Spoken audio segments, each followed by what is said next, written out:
cuando uno pide perdón y se humilla, cómo la bendición de Dios empieza a caer de a gota y después esa gota se multiplica y empieza a llover.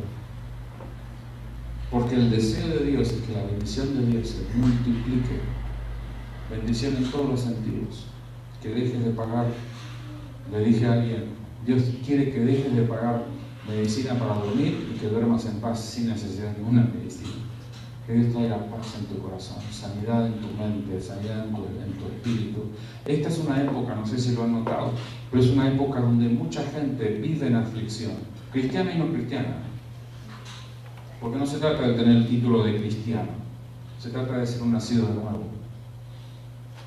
Mucha gente que no camina con Dios entonces cae en aflicción. ¿Saben cómo vive una persona que vive en aflicción? No duerme bien, no come bien, trabaja mal, es un esclavo de la vida y después empiezan a venir los problemas. Vienen las enfermedades, vienen los problemas psicológicos, psiquiátricos, de todo tipo, todo lo que vos quieras. Gente sin paz. Cuando el Señor dijo, les regalé al Espíritu Santo para que vivan ustedes. ¿Están contentos esta mañana? Sí. ¿Sigo? Sí. Ahora, quisiera que vayan conmigo. Yo justo iba a leer el pasaje que leyó, ¿cómo se llama el chico que toca el bajo? Vayan conmigo a Salmo. Él justo leyó el pasaje y lo voy a releer otra vez. Es un pasaje muy profundo, Salmo capítulo 51.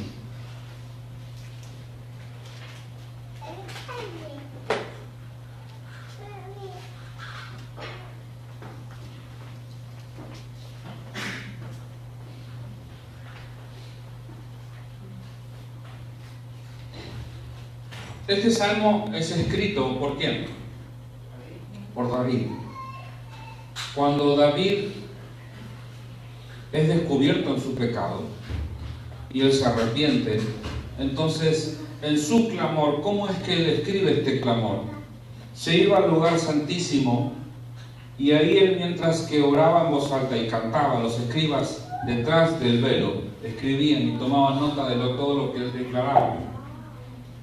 Y este pasaje dice: ten compasión de mí, oh Dios, conforme a tu gran amor, conforme a tu inmensa bondad. Borra mis transgresiones, lávame de toda mi maldad y límpiame de mi pecado.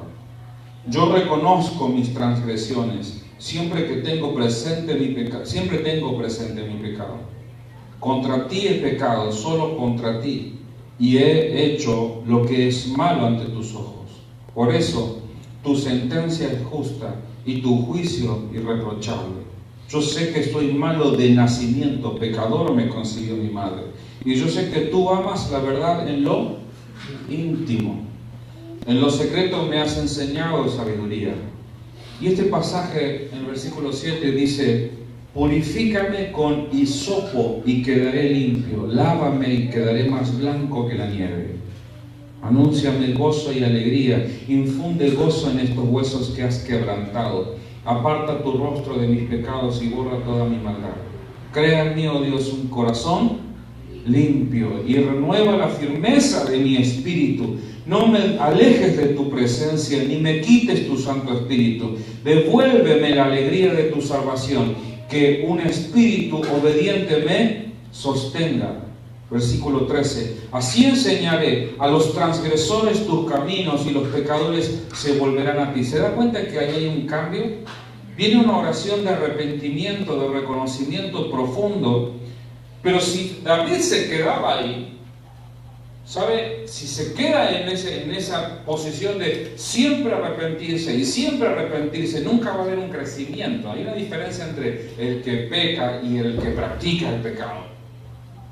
Entonces, el que practica el pecado, ahora voy a seguir leyéndolo, pero el que practica el pecado empieza en un proceso que no se da cuenta. ¿Saben cómo es ese proceso?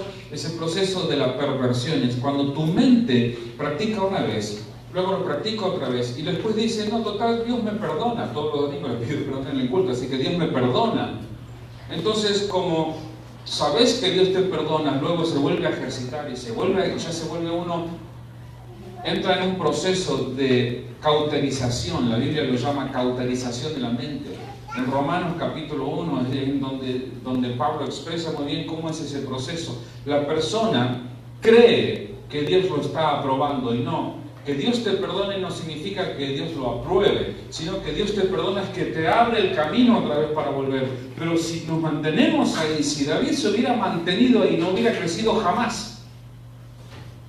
Pero el proceso del perdón está para que podamos crecer. Y en ese nivel es donde David dice, versículo 13, así enseñaré a los transgresores tus caminos, y los pecadores se volverán a ti. O sea, aquel que ha sido perdonado y empieza a ejercitar la comunión con Dios y el precio de vivir una vida santa, escuchen bien lo que digo, una vida en santidad, entonces lo que hace es comenzar a proclamar y atraer a los transgresores y a enseñarles el camino.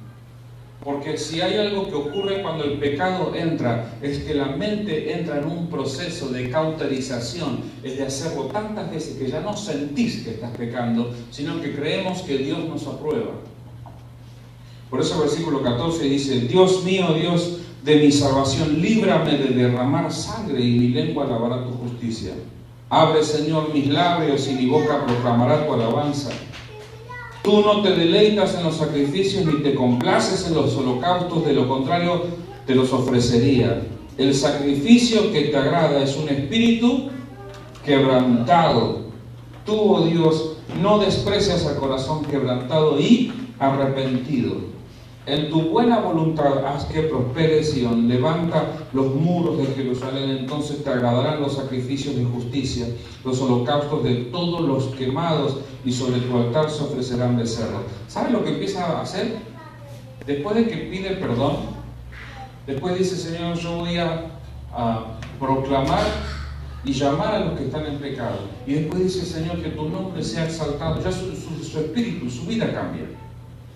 Su carácter cambia. Ya no vive con la rama atrás, yo pequé, soy pecador. No vive, porque el que vive en arrepentimiento tiene un espíritu que depende de Dios y que confía y que busca en Dios, pero que camina y crece. ¿Me sigue? Pero Satanás lo que le encanta es cuando nos tiene ahí, nos tiene abajo del pie todo el tiempo recordando que sos pecadores.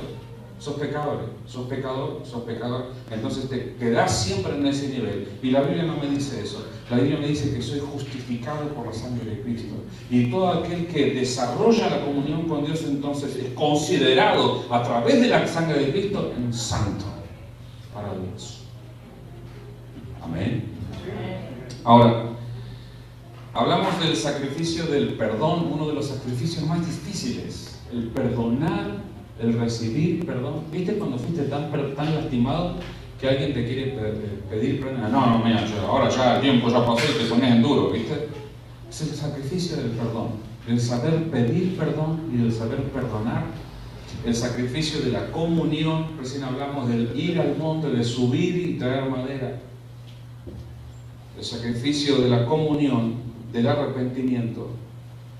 Y por último, es el sacrificio de la adoración. La adoración es uno de los sacrificios más altos. Y lo vuelvo a decir siempre. Cuando hablo de adoración, yo me pongo en la vereda de enfrente, por el hecho de que como soy músico y también uno del ministerio que desarrollo es el liderazgo de la adoración, siempre veo cómo se ha musicalizado el concepto de la adoración. Entonces me paro en la vereda de enfrente y les digo, miren, no tiene nada que ver con eso.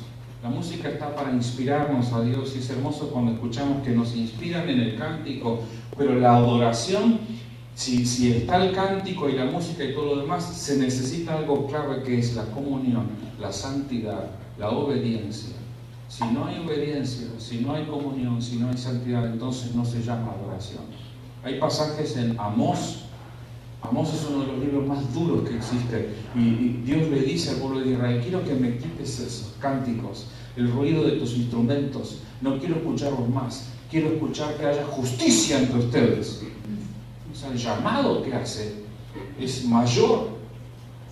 Y este es un tiempo en donde Dios está empezando a hilar fino, donde Dios está empezando a ver quiénes son. Jesús dijo, mis ovejas oyen